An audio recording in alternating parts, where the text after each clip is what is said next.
US officials say it's highly likely an Iranian anti-aircraft missile downed a Ukrainian jetliner this week, killing all 176 people on board. The crash came just hours after Iran launched a ballistic missile attack against Iraqi military bases housing US troops amid a confrontation with Washington over a drone strike that killed an Iranian Revolutionary Guard general last week. Joining me now live to discuss this is former US Naval Intelligence Officer John Jordan.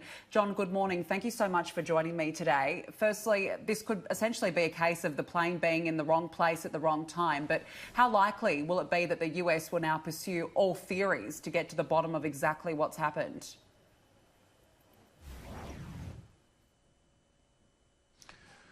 Well, it's not for the U.S. really to pursue. This is an internal Iranian matter. This is a Ukrainian plane, ostensibly, and I believe that it was, we get into that in a second, shot down in error by Iranian forces, crashing in Iranian territory. The only U.S. involvement is it's of U.S. manufacture. Now, what to look for here is, will the Iranians allow Boeing or any third-party international body or regulatory agency to look at what's called the cockpit voice recorder or the flight data recorder, commonly known as black boxes? If they will not permit access to those by anybody outside of Iran, that means more than likely there's something to hide. And the precursor to that is the Iranians are already saying that the memory in those was damaged. That is baloney. These things are designed to be able to withstand crashes, being dropped at the bottom 15,000 feet under the sea. There's no way that a crash like that would damage the memory of those boxes. I myself, have about 9,000 hours of flight time and 3,000 hours in jets, and I can just tell you that's just patently false. Also, you look at the fact that there was no distress call from the crew.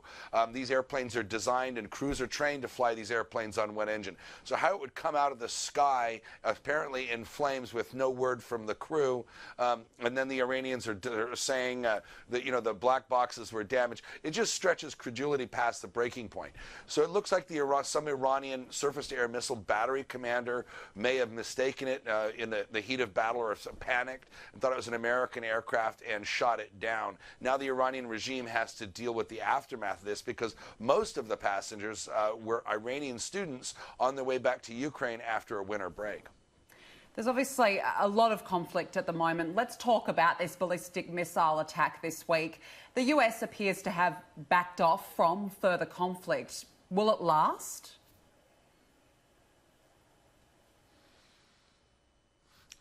Absolutely. The Iranians, time is not on the side of the Iranian regime. Their economy's in free fall. They're having widespread demonstrations over the last few months. 30% unemployment, 30% inflation.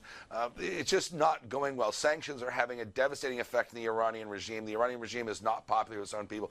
The Iranian regime needed to change the narrative. They needed to divert attention away domestically from their political problems and to try to garner international support to pressure the U.S. to come to the negotiating table on Tehran's terms.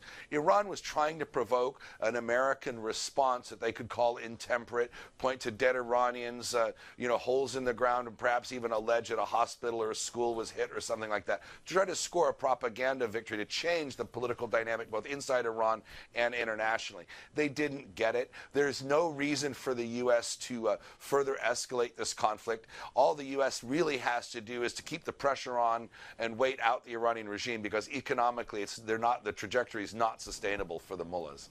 And Donald Trump yesterday called for world leaders to pull out of the nuclear deal. Why is this course of action so significant? What sort of an impact would this potentially have on Iran?